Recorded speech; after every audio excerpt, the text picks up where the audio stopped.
several months ago and found that we'd made 7,000 new friends in 102 countries through Facebook. We learned from some research that the vast majority of these individuals had not visited our website and knew practically nothing about the information resources available to people with kidney cancer. Misinformation, I think, is an increasingly important piece of this puzzle. This morning, I answered a Facebook email from a patient who was convinced, because of things she'd read on the World Wide Web, that massive doses of vitamin C and cannabis would cure her kidney cancer. I said, you'll probably wind up with some stomach distress, but you'll be very happy. There are certainly challenges that are presented to us by social media. And I'd be very curious in learning from the individuals who represent organizations here today, which social media channels do you believe are the most effective for your organization, and why? I don't know if I have an answer, but as I've been listening to this, I still think we should overwhelmingly be embracing that people are interacting with us and sharing information. Even sometimes with misinformation in our community, it's been an opportunity to reframe the discussion. And I always think of, maybe it's growing up in the 80s with Madonna. She used bad publicity for publicity. So when we hear something in the community that we knew was incorrect, that there was evidence-based, rationale and studies around that, we try to use this as an opportunity with Facebook or even with our websites to reframe that discussion and get out there in front of that a little bit. So I just view that with misinformation, there's still an opportunity, and you just have to figure out how you're going to be savvy to get in front of that message a little bit.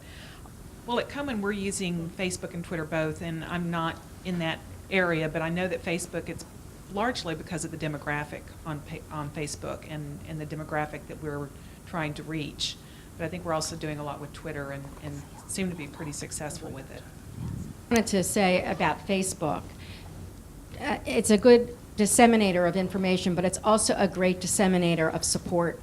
And one of the ways Living Beyond Breast Cancer has found that our Facebook page has had quite an impact is if we're looking for a source for a publication, a consumer, a woman affected by breast cancer to comment on a publication we're doing on managing fear of recurrence. And we started getting all these Facebook postings of people pouring out some of their biggest worries that inspired others to such an extent and volume that we created our own message board on that topic, so they had a place to go and a blog.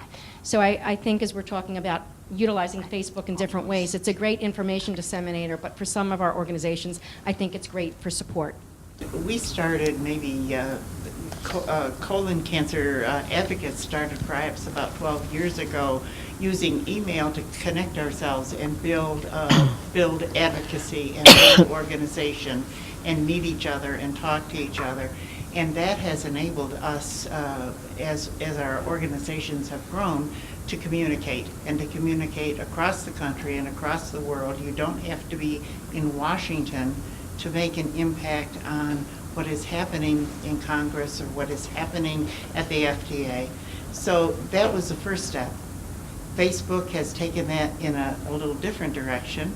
I used to come to ASCO and blog about it. Last year I started Twittering, which meant that I had to put the message in a very short statements. You only get 142 characters, so you can't fool around with that. And then now I am too old to be an early adopter, even though I heard that my iPad was given to me by my younger sons, and I love it, and it enables me to be right on the spot to send a tweet when I hear something that's interesting, and so that we're connected in a very, very fast way to people out there. That means that we have to be reliable, we have to be careful, that we cannot allow bad information to go out from our organization. I would just say as advocacy organizations, obviously, who are all you know, we all have limited funds, limited staff, limited resources. The sort of catch-22 of all of this is that things and information is now disseminated pretty much instantly.